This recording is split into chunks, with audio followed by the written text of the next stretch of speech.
आपने अपने आसपास लोगों को कहते हुए सुना होगा कि high risk and high return and low risk and low return, मतलब जहां जोखिम ज्यादा वहां मुनाफा ज्यादा, जहां जोखिम कम वहां मुनाफा कम। जी हाँ, आज हम ऐसे ही एक इन्वेस्टमेंट प्रोडक्ट के बारे में बात करेंगे। हेलो दोस्तों, आपका हमारे चैनल इन्वेस्टमेंट हॉटस्पॉट में स्वागत है। हमने इन्वेस्टमेंट प्रोडक्ट्स के बारे में एक प्लेलिस्ट तैयार की है और इस सीरीज में हम बात करेंगे पर्सनल फाइनेंस की और देखेंगे कि आपके पास क्या क्या इन्वेस्टमेंट ऑप्शंस हो सकते हैं अपनी कैपिटल को ग्रो करने के लिए और अपने शॉर्ट टर्म और लॉन्ग टर्म फाइनेंशियल गोल को रीच करने के लिए। इस सीरीज में हमारा पहला टॉपिक है एफडी यानी फिक्स्ड डिपॉजिट। फिक्स्ड डिपॉजिट या एफडी को हम टर्म डिपॉजिट या टाइम डिपॉजिट भी कहते हैं। हिंदी में इसे सावधि जमा या मियादी जमा भी कहते हैं। निश्चित ब्याज दर पर निश्चित समय के लिए किए गए जमा को फिक्स्ड डिपॉजिट कहते हैं, यानी एक फिक्स्ड इंटरेस्ट रेट पे एक फिक्स्ड टेन्योर के लिए आप जो भी प्रिंसिपल अमाउंट को डिपॉजिट करेंगे वो आपका फिक्स्ड डिपॉजिट कहलाएगा। एफडी से जुड़ी इंटरेस्ट रेट निवेश की गई प्रिंसिपल अमाउंट और इन्वेस्टमेंट टेन्योर पर डिपेंड करता है कि आपकी जो टोटल अर्निंग है वो कितनी होगी। इसलिए मैच्योरिटी पर आपको प्रिंसिपल अमाउंट और कंपाउंड इंटरेस्ट दोनों बैंक की तरफ से दिए जाते हैं। हालांकि यह केवल तभी सच है जब आप क्यूमुलेटिव फिक्स्ड डिपॉजिट का ऑप्शन चुनते हैं। आपके पास नॉन क्यूमुलेटिव फिक्स्ड डिपॉजिट चुनने का भी विकल्प है, जिसमें आपको मंथली या क्वार्टरली बेस पर इंटरेस्ट इनकम अर्न होती है और आपकी जो भी इंटरेस्ट इनकम होगी वो आपके बैंक अकाउंट में डिपॉजिट कर दी जाएगी। इन्वेस्टर आमतौर पर फिक्स्ड डिपॉजिट में निवेश करना पसंद करते हैं क्योंकि यह safe and straight forward option है। एक बार आप अपनी लमसम मनी को जमा करते हैं और आप एक फिक्स्ड इंटरेस्ट अमाउंट आपको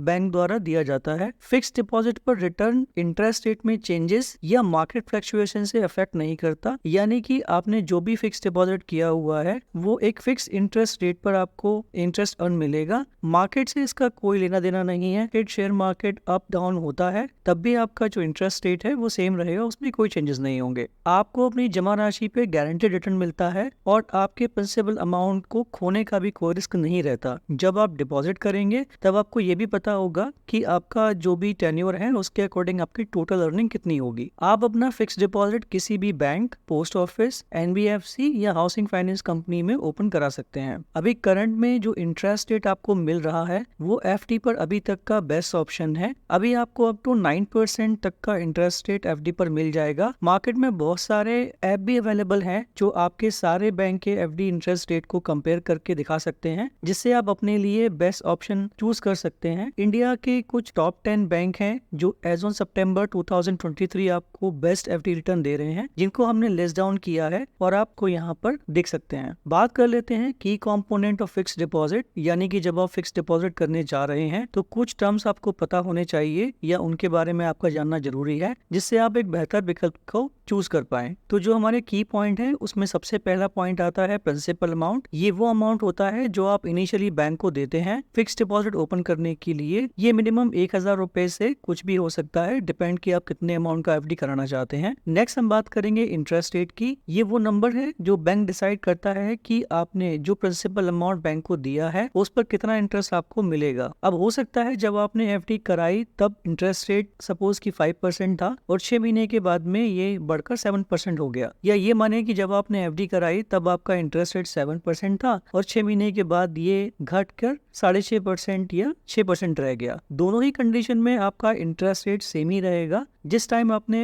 एफडी बुक की है। बाद में या पहले अगर कोई भी चेंजेस इंटरेस्ट रेट में होता है बैंक की तरफ से तो वो आपके एफडी पर इम्पैक्ट नहीं करेगा, क्योंकि जिस टाइम पे आपने एफडी की हुई है उस समय बैंक ने जो भी आपका इंटरेस्ट रेट डिसाइड किया हुआ है उसी इंटरेस्ट रेट पर आपको आगे कंपाउंड इंटरेस्ट मिलेगा और वो आपके प्रिंसिपल अमाउंट के साथ आपको वापस कर दिया जाएगा। टेन्योर ऑफ एफडी, ये वो टाइम पीरियड है जिसके लिए आप प्रिंसिपल अमाउंट को ब्लॉक करते हैं। ये 7 डेज से 5 ईयर्स तक का हो सकता है। नेक्स्ट टर्म है कंपाउंडिंग। इसका मतलब होता है कि जो आपको इंटरेस्ट रेट मिलेगा वो आगे कैसे यूज होगा। बैंक आपको 2 ऑप्शन देता है, फर्स्ट है क्यूमुलेटिव एंड सेकंड है नॉन क्यूमुलेटिव। अगर आप क्यूमुलेटिव ऑप्शन लेते हैं तो फर्स्ट ईयर के बाद जो भी आपका इंटरेस्ट अमाउंट होगा वो आपके प्रिंसिपल अमाउंट में ऐड हो जाएगा और नेक्स्ट ईयर आपको उस अमाउंट पर इंटरेस्ट मिलेगा। एग्जाम्पल के लिए अगर आपने 9% के इंटरेस्ट रेट से 1000 रुपए की एफडी किया है तो आफ्टर 1 ईयर जो आपका प्रिंसिपल अमाउंट होगा वो 1090 रुपये होगा, यानी कि 1000 आपका प्रिंसिपल प्लस 90 रुपये आपका उस ईयर का इंटरेस्ट, दोनों को मिला के सेकेंड ईयर का आपका प्रिंसिपल अमाउंट बनेगा। ऐसे ही सेकेंड ईयर में और थर्ड ईयर में आपके इंटरेस्ट की कैलकुलेशन होगी और आपको उस पर इंटरेस्ट मिलेगा। अगर मोरल ऑफ द स्टोरी की बात करें तो आपको इंटरेस्ट पर भी इंटरेस्ट बैंक की तरफ से दिया जाएगा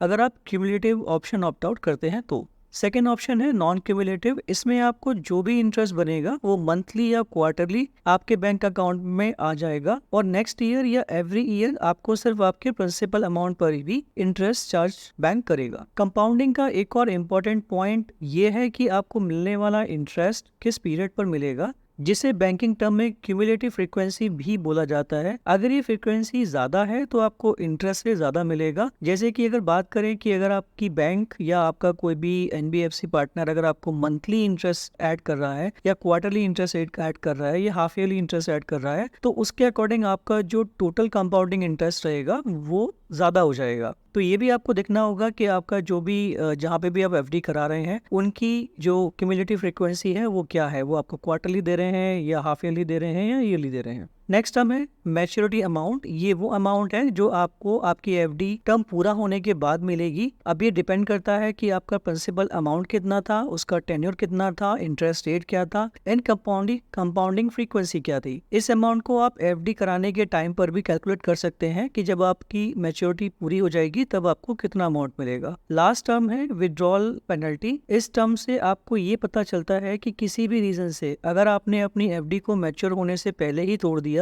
तो उस केस में आपको इंटरेस्ट रेट कितना रिड्यूस होगा या आपको कितने % की पेनल्टी देनी होगी। ये डिपेंड करता है कि आप कितना पहले एफडी ब्रेक करते हैं। मान लेते हैं कि आपने 9% के इंटरेस्ट रेट से 5 इयर्स के लिए कोई एफडी कराई और आपने उसको आफ्टर 1 ईयर ब्रेक कर दिया, तो ऐसा नहीं है कि आपको आपके प्रिंसिपल पर 8% इंटरेस्ट रेट चार्ज होगा, यानी कि 9% आपका इनिशियल इंटरेस्ट रेट था, उसमें से 1% आप इंटरेस्ट पेनल्टी माइनस कर दीजिए तो 8% मिलेगा। ऐसा नहीं है। बैंक पहले आपके टेन्योर को ब्रेक करके अपने इंटरेस्ट रेट को रिड्यूस करेगा, उसके बाद उसमें से पेनल्टी माइनस होगी। अब ये पेनल्टी 0.5% से 2% तक की हो सकती है।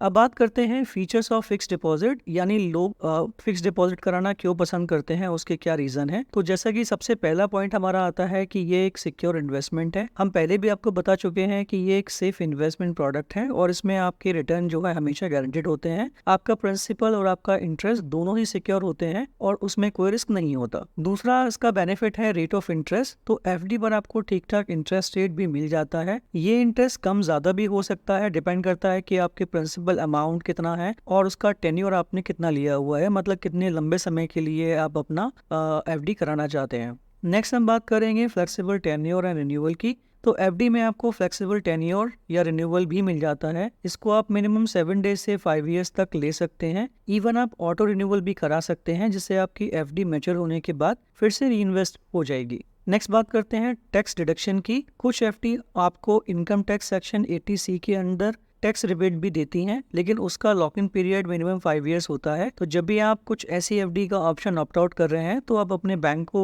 चेक कर सकते हैं कि उनके पास टैक्स सेविंग के लिए कौन से एफडी के ऑप्शंस अवेलेबल हैं। बात करेंगे next which is most important, taxability on fixed deposit. अब ऐसा तो हो नहीं सकता कि आप कुछ पैसे कमाएं और इनकम टैक्स डिपार्टमेंट आपसे टैक्स ना मांगे। तो इस टाइप की अर्निंग को इनकम टैक्स डिपार्टमेंट ने under the head of income from other sources में काउंट किया है। अगर आपको हेड्स ऑफ इनकम के बारे में डिटेल में जानना है तो हमने उसके लिए एक डिटेल वीडियो अलग से बनाया हुआ है, जिसका लिंक आपको डिस्क्रिप्शन बॉक्स में मिल जाएगा। एफडी से जो भी अमाउंट आपको अर्न होगा वो आपके AIS या TIS में शो करेगा। ये इनकम आपके टोटल ग्रॉस इनकम में ऐड हो जाएगी और फिर आपकी जो भी टैक्स लायबिलिटी बनती है एज पर न्यू और old tax regime and according to the tax slab, तो आपको उस पर टैक्स पे करना होगा। एफडी इंटरेस्ट पर बैंक आपका TDS डिडक्ट करता है, जो आपका एनुअल इंटरेस्ट क्रेडिट होता है। अगर आपका टोटल इंटरेस्ट अमाउंट 40,000 से ज्यादा है और आपने बैंक को अपना पैन नंबर दिया हुआ है, तब बैंक 10% का TDS करेगा।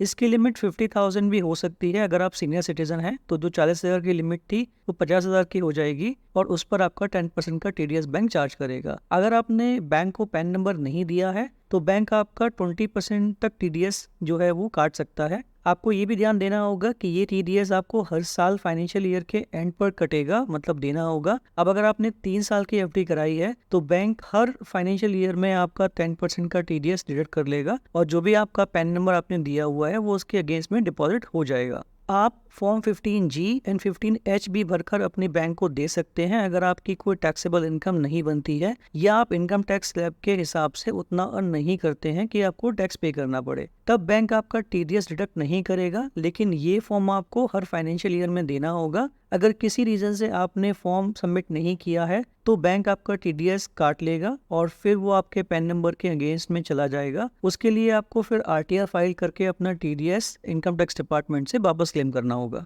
अब अगर आप FD कराने जा रहे हैं तो एक इम्पॉर्टेंट पॉइंट को याद रखना बहुत जरूरी है, वो है deposit insurance and credit guarantee corporation act यानी DICGC। तो इस स्कीम के अंडर आपको 5 लाख रुपए तक का अमाउंट किसी भी बैंक में सेव है, यानी किसी भी रीजन से जैसे liquidation, cancellation of bank licence या इनफोर्स स्कीम ऑफ मर्जर या रिकंस्ट्रक्शन अगर किसी बैंक का होता है तो RBI आपका 5 लाख रुपए तक का जो अमाउंट है इंक्लूडिंग प्रिंसिपल एंड इंटरेस्ट को सिक्योर करती है। अब अगर बैंक के अलावा आप कहीं और FD कराते हैं तो शायद आपको RBI से ये गारंटी नहीं मिलेगी। ये थे हमारे कुछ डिटेल डिस्कशन अबाउट FD। अब हम बात कर लेते हैं कुछ बोनस पॉइंट की। तो हमारा पहला बोनस पॉइंट होगा कि अगर RBI से हमें 5 लाख रुपए तक का एश्योरेंस मिलता है तो हम सारा पैसा एक बैंक में ना डाल करके थोड़ा थोड़ा अमाउंट हम अलग अलग बैंक में रखना चाहिए। अब अगर मेरे पास 20 लाख रुपए हैं जिसकी मुझे FD करानी है तो मैं कोशिश करूंगा कि मैं इनको 4 बैंकों में अलग अलग FD कराऊं। हमारा सेकेंड ऑप्शन है इंटरेस्ट रेट। हम टैक्स से तो नहीं बच सकते, लेकिन अगर TDS के झंझट से दूर रहना चाहते हैं तो हम अपनी FD को 2 या 3 बैंक में करूंगा, जिससे किसी भी बैंक की एक FD पर मेरा टोटल इंटरेस्ट जो है वो 40,000 से ज़्यादा ना हो, जिससे बैंक हर साल TDS डिडक्ट ना करे और मुझे मैक्सिमम इंटरेस्ट मिल पाए। थर्ड बोनस पॉइंट है टैक्स सेविंग का। आप अपने बैंक से चेक कर सकते हैं कि उनके पास कौन सा tax saver FD product available है, जिससे आप इनकम टैक्स सेक्शन 80C के अंदर टैक्स सेव कर पाएंगे। बस आपको ये ध्यान रखना होगा कि इस तरह की FD का lock in period minimum 5 years का रहता है। तो ये था आज का हमारा टॉपिक। वी होप कि ये वीडियो आपको FD को समझाने में काफ़ी हेल्पफुल रहा हो। प्लीज़ कमेंट करके हमें बताइए कि ये वीडियो आपको कैसा लगा। अगर आपके कोई सवाल हैं तो हमें कमेंट बॉक्स में पिंग करें। हम कोशिश करेंगे कि जल्दी से जल्दी हम उन सवाल का जवाब आपको दे पाए। आज के इस वीडियो में सिर्फ इतना ही। अगर आपको ये वीडियो पसंद आया है तो इस वीडियो को अपने फ्रेंड्स एंड फैमिली के साथ जरूर शेयर कीजिए। आप अगर चैनल पर नए हैं तो हमारे चैनल को सब्सक्राइब करके बेल नोटिफिकेशन को ऑन कर लीजिए, जिससे आपके पास हमारे लेटेस्ट वीडियोस का अपडेट मिलता रहे। मिलते हैं ऐसे ही अगले इन्फॉर्मेटिव वीडियो में। Till then, thank you.